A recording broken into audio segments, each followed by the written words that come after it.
रेगिस्तान के लिए अपनी पहचान रखने वाला राजस्थान इन दिनों राजस्थान बन गया है। प्रदेश के कई हिस्सों में बारिश अब आफत बन चुकी है। कई नदी नाले उफान पर हैं, जिसकी वजह से कई लोगों ने अपनी जान भी गंवा दी है। करौली जिले के हिंडौन कस्बे में तो बाढ़ जैसे हालात पैदा हो चुके हैं और इसके अलावा भी बहुत सारे शहर और बहुत सारे कस्बे ऐसे हैं जहां पर जो रास्ते हैं, कॉलोनियां, वो जलमग्न हैं और ऐसे में बाढ़ जैसे हालात वहां पर भी बन चुके हैं। इन हालातों के बाद अब सवाल ये भी उठ रहे हैं कि आखिर ये हालात क्यों पैदा हुए। क्या वक्त रहते तैयारियां नहीं की गई, जिसका खामियाजा अब प्रभावित इलाकों के लोग उठा रहे हैं। क्या जिम्मेदारों की जवाबदेही तय नहीं होनी चाहिए? ये वो तमाम सवाल हैं जिनका जवाब तलाशने की कोशिश अगले आधे घंटे में हम करेंगे और इसी पर हमारे साथ में कुछ खास मेहमान भी जुड़ेंगे। उनका तारुफ भी आपसे पहले करवा देते हैं। फिलहाल हमारे साथ जुड़ चुके हैं राजकुमार शर्मा जी, जो कि कांग्रेस पार्टी के प्रवक्ता हैं, और साथ में हमारे साथ जुड़ चुके हैं लक्ष्मीकांत पारिक जी, जो कि बीजेपी के प्रवक्ता हैं। आप दोनों का बहुत स्वागत है। कुछ देर में हमारे साथ में जुड़ेंगे जगरूप सिंह यादव जी, जो कि जयपुर के कलेक्टर रह चुके हैं। नगर निगम में जिस जमाने में सीईओ का पद हुआ करता था, उस जमाने में वो सीईओ रह चुके हैं, पूर्व आईएएस अधिकारी हैं और जिम्मेदार पदों पर वो रहे हैं। वो भी हमारे साथ जुड़ेंगे और जानेंगे कि आखिर क्या कुछ जिम्मेदारियां बनती है, जवाबदेही बनती है जिम्मेदारों की, वो तलाशने की कोशिश भी हम करेंगे। हमारे साथ में हमारे कुछ खास इन मेहमानों के साथ साथ सहयोगी भी जुड़ेंगे जो राजस्थान के अलग अलग इलाकों से, उनसे भी सूरत हाल जानेंगे उनके इलाकों को लेकर। सबसे पहले रुक करते हैं हम हमारे जो मेहमान हैं राजकुमार शर्मा जी, उनका। राजकुमार जी, आप भी जयपुर के रहने वाले हैं और साथ में लक्ष्मीकांत जी, आप भी जयपुर के रहने वाले हैं। क्या कुछ स्थितियां पैदा हुई है पूरे राजस्थान में, किसकी जिम्मेदारी यहां पर बनती है? सबसे पहले मैं आपकी प्रतिक्रिया जानना चाहूंगा राजकुमार जी।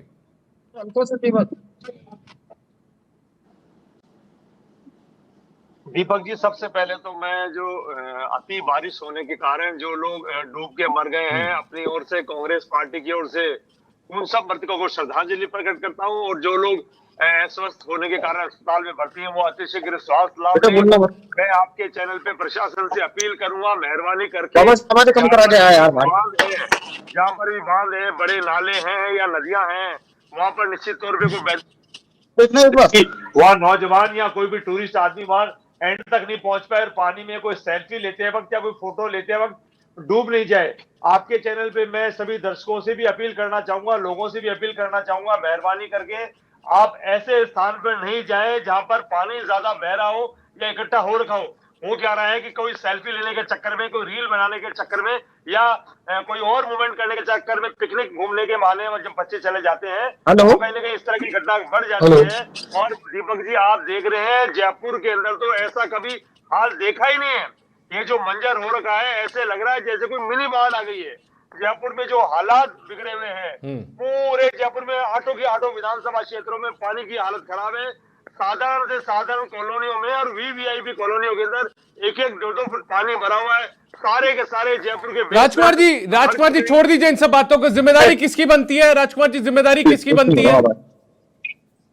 अगर जिम्मेदारी चाहे सरकार की बनती है, चाहे सरकार कांग्रेस की हो, चाहे बीजेपी की हो, नगर निगम की जिम्मेदारी बनती है, जेडी की जिम्मेदारी बनती है, जयपुर के जो कलेक्टर होते हैं उनकी जिम्मेदारी बनती है। और वो लोगों से सहयोग मांग करके, लोगों से अपील करके इन सब माकूल व्यवस्थाओं को बेहतर करेंगे तो अच्छा होता है। होता क्या है दीपक जी, बारिश आती है जून जुलाई में और ये अगस्त सितंबर तक नालों की सफाई होती रहती है और हमारा जो ड्रेनेज सिस्टम है वो इतना ज्यादा पुअर डे बाय डे होता जा रहा है कि सरकार चाहे कांग्रेस की हो, चाहे बीजेपी की हो, चाहे कलेक्टर आप हो, चाहे वो पारिक साहब हो, चाहे जगरूप यादव जी हो, कलेक्टर साहब या कोई प्रशासनिक अधिकारी एक लिमिट तक ही काम कर सकता है। ये जो लच्चर व्यवस्था हो गई है। अरे राजकुमार जी मान लीजिए, ठीक है, सरकार किसी भी की भी हो, लेकिन एक जिम्मेदार नागरिक के तौर पर जिम्मेदारी हमारी बनती है कि ठीक है कि हम हमारी व्यवस्थाओं को देख लें, हम हमारी स्थितियों को देख लें कि बारिश आ रही है, बाढ़ ना निकले, लेकिन प्रशासन की भी तो कोई जिम्मेदारी बनती होगी। आपकी सरकार भी राजस्थान में 5 साल रही है, उससे पहले 5 साल रही है, उससे पहले भी 5 साल रही है, लगातार ये तो राजस्थान में इबारत लिखी जा रही है ना, हर 5 साल में आपकी सरकार आती है। आपकी सरकार गए हुए भी 8 महीने हुए, आपकी सरकार ने क्या कुछ किया था इस पूरी समस्याओं से निजात पाने के लिए? दीपक जी, जो आज जयपुर के हालात हैं, जो राजस्थान के हालात हैं, ऐसे हालात मैंने तो पिछले 5 साल में नहीं देखे। ठीक है, आपको याद नहीं होगा, मैं वापस आऊंगा आपके पास में। 2012 में जुलाई का महीना आपको याद दिला देता हूं, जयपुर में इसी तरीके की बारिश हुई थी, जो 1980 के दशक में बारिश हुई थी, बाढ़ आई थी। उसके बाद में 2012 में भी ऐसी बारिश आई थी, आपकी सरकार थी, उससे भी आप लोगों ने सबक नहीं लिया। वापस आपकी सरकार आ गई थी 2018 के अंदर, 23 तक आप लोगों ने सरकार चला ली, आप लोगों ने भी कुछ नहीं किया। खैर लक्ष्मीकांत, आप लोगों की जिम्मेदारी नहीं बनती क्या? राजधानी इस तरीके से पानी पानी हो चुकी है पूरे, इसके अलावा राजस्थान के कई इलाकों के अंदर स्थितियां खराब है। दीपक जी, निश्चित रूप से चिंताजनक स्थिति है। मैं सबसे पहले आपके माध्यम से जो लोग इस आपदा में दिवंगत हो गए उन सभी को अपनी संवेदनाएं व्यक्त करता हूं तथा आपके माध्यम से आमजन से अपील करता हूं कि कृपया बारिश के अंदर अधिक बहाव वाले क्षेत्रों में नहीं जाएं, आवश्यक कार्यों पर करते बाहर निकलें। और आपके सवाल पर आता हूं। सबसे पहले आपने सवाल किया जिम्मेदार कौन? निश्चित रूप से सरकार हमारी है। सरकार होने के नाते कटघरे पर खड़ा होना इस सरकार का नैतिक दायित्व बनता है। आप अधिकारियों को कटघरे खड़ा कर सकते हैं, सरकार को कटघरे खड़ा कर सकते हैं और पूर्ववर्ती सरकार को कटघरे खड़ा कर सकते हैं। लेकिन खासतौर मेरे भाई राजकुमार जी अभी जयपुर शहर की बात कर रहे थे। जयपुर शहर की दुर्दशा के लिए कोई आदमी जिम्मेदार है तो पूर्व मंत्री आदरणीय श्री शांति धारीवाल जी जिम्मेदार हैं, जिन्होंने जयपुर नगर निगम के टुकड़ों में बांटकर बदहाल करने का काम किया, जयपुर शहर के संसाधनों को बांटने का काम किया, जयपुर शहर की जनता को बांटने का काम किया, जयपुर शहर के अफसरों को बांटने का काम किया।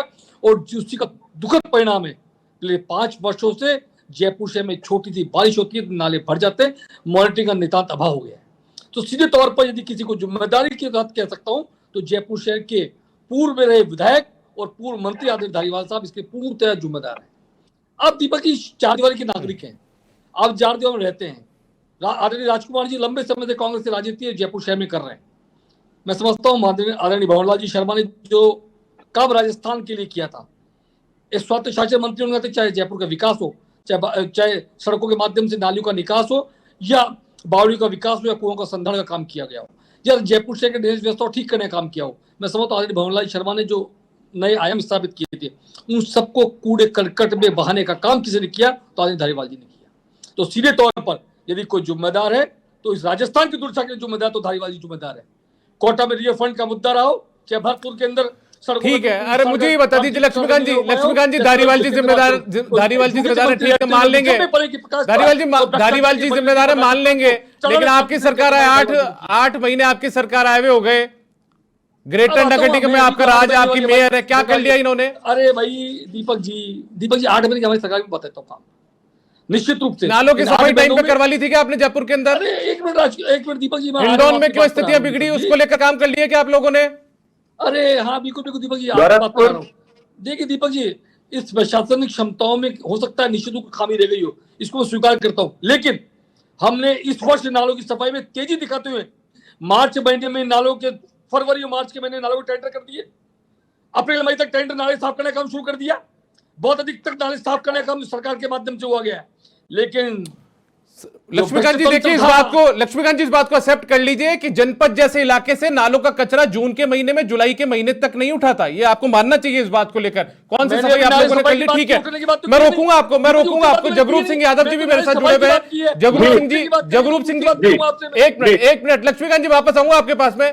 जगरूप सिंह जी भी हमारे साथ जुड़े हुए हैं। जगरूप सिंह जी को जोड़ने की वजह भी आज यही है कि जयपुर के कलेक्टर वो रह चुके हैं, इसके साथ में जयपुर नगर निगम के सीईओ वो रह चुके हैं जो कि आज कमिश्नर का पद है, तमाम जिम्मेदार पदों पर रहे। और जो हिंडौन आज जो बदहाल स्थिति में है, वहां पर बाढ़ जैसे हालात हैं, और जगरूप सिंह जी अतिरिक्त संभागीय आयुक्त भी भरतपुर के रह चुके हैं, इसलिए हमने इनके 3 पद जो रहे हैं उसकी वजह से जोड़ा है। जगरूप सिंह जी किसे जिम्मेदार मानते हैं जो हिंडौन में स्थितियां बिगड़ी? उसको लेकर भी राजधानी जयपुर जो है, राजधानी है, पिंक सिटी है, उसके अंदर जो कॉलोनी है वो जलमग्न हो जाती है, पानी आता है बारिश का, 118 mm बारिश होती है, कॉलोनियां बढ़ जाती है, विधानसभा के बाहर पानी बढ़ जाता है। कौन जिम्मेदार है इनके लिए? देखिए दीपक जी, इसमें कोई कहने की बात ही नहीं, कोई दूसरा संदेह की बात ही नहीं कि जो भी बदहाली होती है, अव्यवस्था होती है, उसके लिए शासन और प्रशासन दोनों समवेत रूप से जिम्मेदार है। अब इसमें शासन और प्रशासन कभी कालांतर में इनका रहा, कभी उनका रहा, लेकिन जो ये हालात बनते हैं एक दिन में नहीं बनते। यहाँ आयोजना का डिफॉल्ट है या क्रियान्वयन का डिफॉल्ट है या संसाधनों की कमी है। अभी बहुत इजी व्याख्या इन्होंने ले ली कि एक व्यक्ति की जिम्मेदारी लक्ष्मीकांत जी ने बता दी, तो मैं समझता हूं कि अगर वो जयपुर के लिए नगर निगम को बाइफरकेट करने से कैसे मतलब बाढ़ का प्रकोप बढ़ गया या कम हो गया, ये अतिशयोक्तिपूर्ण अतिरंजित वाक्य है। अगर आप सिलसिले से देखेंगे दीपक जी, तो आप देखिए कि जयपुर में नालों का जो निकास है वो प्रावधानित ही नहीं है। जैवी प्राणी जो सड़कें बनाई उनके कंटूर्स ठीक नहीं है, उनके लेवल्स ठीक नहीं है, उनमें डिप्स है। बारिश के पानी की निकासी के लिए नालों की व्यवस्था ही नहीं है, सीवर लाइन है, उन्हीं के जरिए ये प्राकल्पित किया गया कि ये पानी भी, बारिश का पानी भी निकल जाएगा। थोड़ी सी भी अतिवृष्टि होती है तो उसमें चूंकि सीवर में बहुत सारा वो डिपोजिशन भरा रहता है, गंद वो कचरा डिपॉजिट रहता है, उसकी सफाई होती है, कभी होती है टेंडर कर देने से इतनी समझ ली जाती है। मैं भी सीओ रहा हूं, आपने मेरे साथ साथ फील्ड में कई बार दौरे किए हैं, व्यापकता में दिखाया है। उनका सिल्टेशन डिसिल्टेशन कर देते तो उठता नहीं, वो वापस पानी के साथ उन्हीं में चला जाता है। जो सीवरेज लाइन की कैपेसिटी है, बारिश के पानी को वहन करने की स्थिति में नहीं है। 100-150 जगह ऐसी है जहां पर पानी का जमाव होता ही होता है, तो वहां पे वाटर रिचार्ज बनाने चाहिए। और अगर जिनको कंट्रोल रूम कहते हो दीपक जी, तो उनमें कोई लॉजिस्टिक सपोर्ट नहीं है। जितने यथेष्ट मात्रा में मड पंप चाहिए वो नहीं है, जितने आपको वाटर पंप चाहिए वो नहीं है, एसडीआरएफ एनडीआरएफ के ट्रेंड एम्प्लॉय नहीं है, वहां पे आपको नावें नहीं है, गोताखोर नहीं है। और अगर ये सारी चीजें जिनको जिम्मेदार एजेंसी को करना चाहिए, तो एक डीडीएमए नाम की संस्था होती है, disaster management authority, district disaster में, जिसके कलेक्टर अध्यक्ष होते हैं। उनको हमेशा किसी भी प्राकृतिक आपदा के संबंध में अल्पकालीन, मध्यमकालीन और दीर्घकालीन कार्य योजना बनानी चाहिए। मुझे कहते हुए ये दुख हो रहा है कि जयपुर में जिला कलेक्टर, मैंने पहली बार डीडीएमए की बैठक आहूत की, उससे पहले डिस्ट्रिक्ट डिजास्टर मैनेजमेंट अथॉरिटी की कोई मीटिंग ही नहीं होती थी। तो आप जब आपके पास कार्य योजना नहीं है, तो फिर एक दूसरे को दोषारोपण करके कि नगर निगम का कसूर है, जयविप्रा का कसूर है, शासन का कसूर है, मंत्री नहीं है, मंत्री होते तो शायद ये बाढ़ के हालात खराब नहीं होते। ये सारी बातें ये सिम्प्टोमेटिक है। अगर आपके इसके इन डेप्थ जाओगे दीपक जी, तो समस्या का हल ये है कि आपको शहर के आयोजन में जो कमियां और विसंगतियां रही हैं, शांति काल में जब बाढ़ के हालात नहीं है तब उन पे देखना चाहिए, गौर करना चाहिए। और कम से कम जयपुर में तात्कालिक रूप से 150-200 जगह पे वाटर, जहां पे लॉगिंग होती है वहां पे वाटर। जगरूप सिंह जी, ये क्या एक परिपाटी बन चुकी है अधिकारियों की? क्योंकि ठीक है, आप खुद भी जिम्मेदार पदों पर रहे, ये अधिकारियों की एक परिपाटी बन चुकी है, महकमों की परिपाटी बन चुकी है कि ठीक है, जब बारिश आएगी उससे पहले रस्म अदायगी के लिए हम जो है नालों की सफाई करवा देंगे। जो जेडीसी होते हैं या नगर निगम के कमिश्नर होते हैं, वो जाते हैं, सड़कों पर निकलते हैं, अपने लवाजमे के साथ में जाएंगे, देखेंगे कि ठीक है इस जगह पर पानी भरेगा, यहाँ पर पानी जल भराव की स्थिति ना हो, इसको लेकर व्यवस्था ठीक कर दी जाएगी, निर्देश दे देंगे और उसके बाद में वापस आकर बैठ जाएंगे अपने इसी चैम्बर में। तो ये सिर्फ रस्म अदायगी बनकर रह चुका है, दौरे हो, नालों की सफाई हो या दूसरी जिम्मेदारियां जो उनकी होती है वो। बिल्कुल सही कह रहे हो आप, बड़े वसूख से शासन फरेब देता है, बड़े खुलूस से हम एतबार करते हैं। आप ये देखिए कि ये कार्य की तीसरी समझ ली जाती है, तात्कालिक रूप से मरहम दे दो, एडहोकिज्म जिसको कहते हैं, तदर्थवाद जिसको कहते हैं दीपक जी, वो हो रहा है कि जब आग लगे तब कुआं खोद लो, यथा अपना अपना पोत निभा दो। इनकी समस्याओं के गंभीर सॉल्यूशन दीर्घकालीन चाहिए, मध्यमकालीन चाहिए और अल्पकालीन में तो मैंने बताया कि जो लॉजिस्टिक सपोर्ट है, आदमी की जगह जो, अगर मान लीजिए कोई पानी में लोग डूब रहे हैं तो आपको नाव चाहिए, गोताखोर चाहिए, वो आपके पास है नहीं। आप लाइन डिपार्टमेंट के पीएचडी ले लीजिए, बिजली विभाग ले लीजिए, नंगे तार घूम रहे हैं। और अगर मान लीजिए अतिवृष्टि से खेती में नुकसान हुआ है, जिन किसान भाइयों का नुकसान हुआ है, तो उनकी स्पेशल खसरा गिरदावरी करके उसका भी आकलन समय रहते किया जाना चाहिए, ताकि मुआवजा कंपनियों से उनको मुआवजा मिल सके। जो जाने चली गई उनके प्रति हमारी बहुत गहरी सहानुभूति है, लेकिन सैकड़ों जाने सिर्फ अतिवृष्टि के कारण चली जाए, ये शासन और प्रशासन की घोर लापरवाही है। और ये माना जाना चाहिए कि ये शासन और प्रशासन में जो आदमी प्रतिष्ठित हैं, उनको अपने कार्य का दायित्व सिर्फ लिप सिंपैथी या सिम्प्टोमेटिक ही काम कर रहे हैं। इन डेप्थ उनके क्या सॉल्यूशन है, इसकी ओर दीपक जी नहीं देखा जा रहा। ठीक है, मैं एक बार अवनीश पाराशर के पास चलूंगा, करौली से हमारे सहयोगी हमारे साथ लाइव कनेक्ट है। एक बार अवनीश के पास चलूंगा। अवनीश, यदि आप मेरी आवाज सुन पा रहे हैं तो मेरा सवाल आपसे यह है कि करौली के हिंडौन में बाढ़ जैसे हालात है, करौली के कई गांव जलमग्न है, फिलहाल क्या कुछ स्थिति है, जिम्मेदार क्या कुछ कर रहे हैं फिलहाल? देखिए दीपक, मैं आपको सबसे बड़ी जानकारी यह दे दूं कि जो करौली में अभी थोड़ी देर पहले एक अफवाह चल रही थी कि ताल की मोरी टूट गई, ताल का टूट गया, ऐसी कोई भी घटना यहाँ पर नहीं हुई है। मैं समाचार प्लस के माध्यम से करौली शहर के लोगों को बताना चाहूंगा कि ताल बिल्कुल सुरक्षित है, ताल में कोई भी नहीं हुई है। बात की जाए हिंडौन की, तो आज हिंडौन में जो बाढ़ के हालत को लेकर कांग्रेसियों ने भारी बवाल किया, एसडीएम ऑफिस के बाहर धरने पर बैठ गए।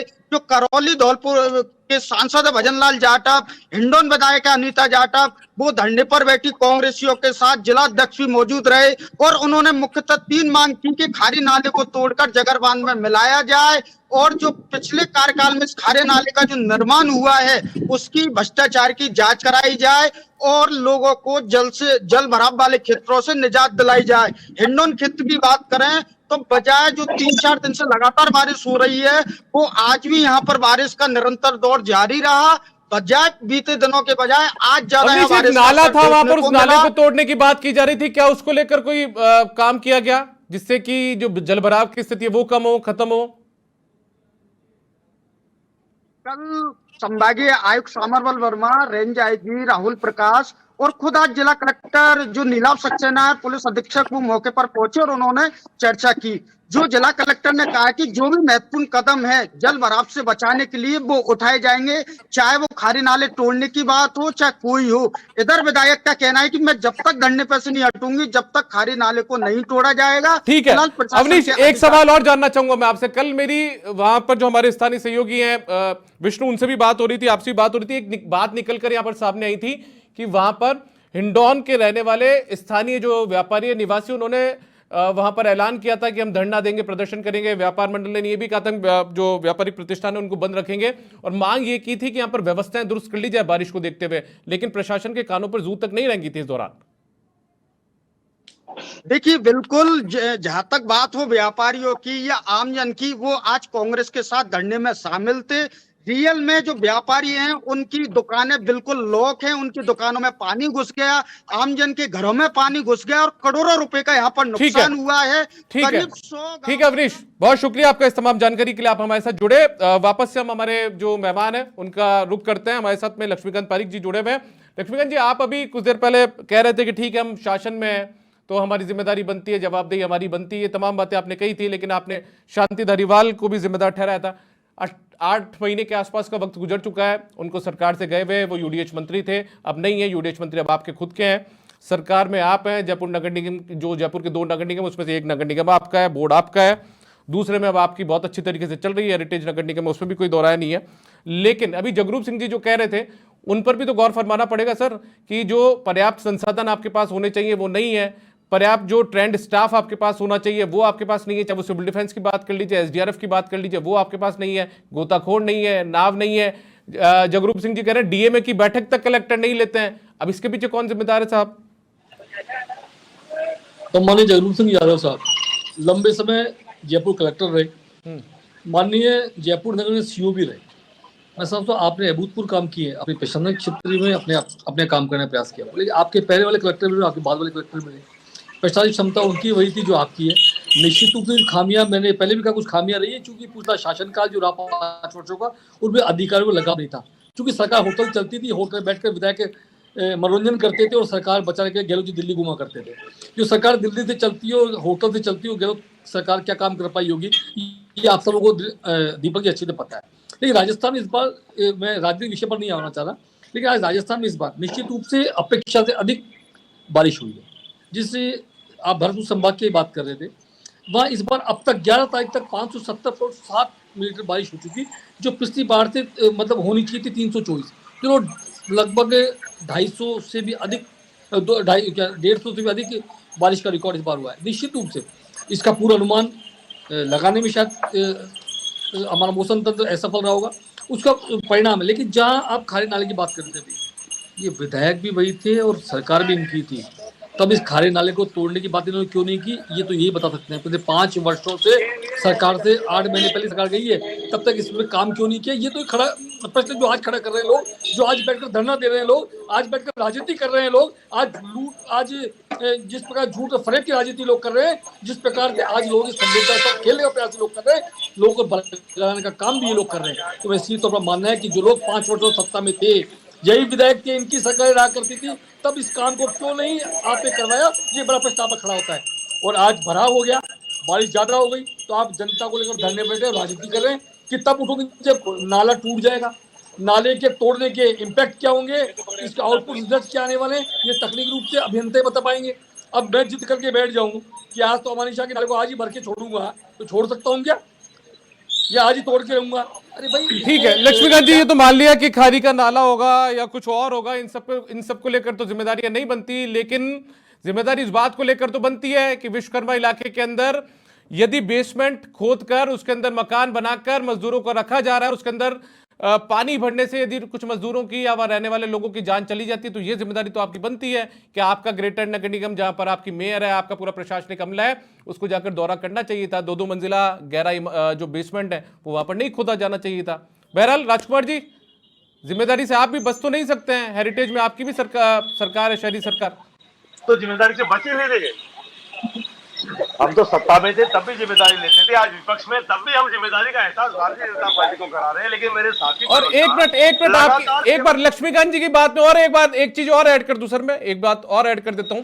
आप जयपुर के रहने वाले हैं, आप यदि प्रदेश की दूसरी स्थितियों को तो छोड़ दीजिए, जयपुर का स्टेचू सर्किल जिसे दिल कहा जाता है जयपुर का, उस पर जल भराव जैसी स्थिति हो जाती है सर बारिश के दौरान।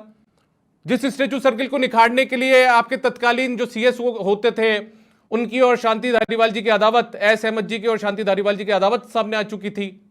ऐसी स्टेचू सर्किल को तो ठीक कर लेते सर कम से कम। आज तक वहां पर जल भराव की स्थिति सेम टू सेम है। दीपक जी, मैं भारतीय जनता पार्टी को विनम्रता पूर्वक कहना चाहता हूं, कांग्रेस पार्टी को कोसना बंद करिए, बहुत हो गया।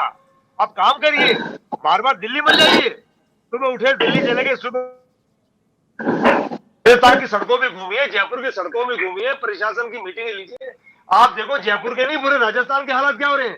केवल दीपक जी पानी की बात ही नहीं है, हर मुद्दों पे राजस्थान की सरकार फेल है। सरकार है या नहीं है, राजस्थान की जनता से पूछ रही है सरकार है कि नहीं है। और बजरलाल जी को जो सांगानेर विधानसभा क्षेत्र के एमएलए हैं, मुख्यमंत्री जी के सांगानेर में देख क्या हो, 3-3, 4-4 फुट पानी भर रहा है, पता नहीं क्या हाल हो रहा है। सरकार है कहाँ, अधिकारी है कहाँ, कुछ समझ में नहीं आता है। भारतीय जनता पार्टी के प्रवक्ता चैनल पे आते हैं, कांग्रेस पार्टी को कोसते हैं। अरे भैया, कांग्रेस पार्टी को तो सजा मिल चुकी है, कांग्रेस पार्टी तो विपक्ष में बैठी है और 8 महीने से आप सत्ता में, 8 महीने से कर क्या रहे हो भैया, काम करिए। कांग्रेस पार्टी को कोसना मत करिए, कांग्रेस पार्टी को कोसोगे उतना ही आप नीचे आओगे, जैसे 2014 में। एक बार निरंजन चौधरी का रुख करूंगा, मेरे सहयोगी जयपुर से लाइव कनेक्ट है मेरे साथ पे, बाद में मैं जगरूप सिंह जी के पास आऊंगा आखिरी कमेंट के लिए। निरंजन, राजधानी जयपुर को लेकर क्या कुछ अलर्ट जारी किया गया फिलहाल, एक बार आप ये और बता दीजिए हमें।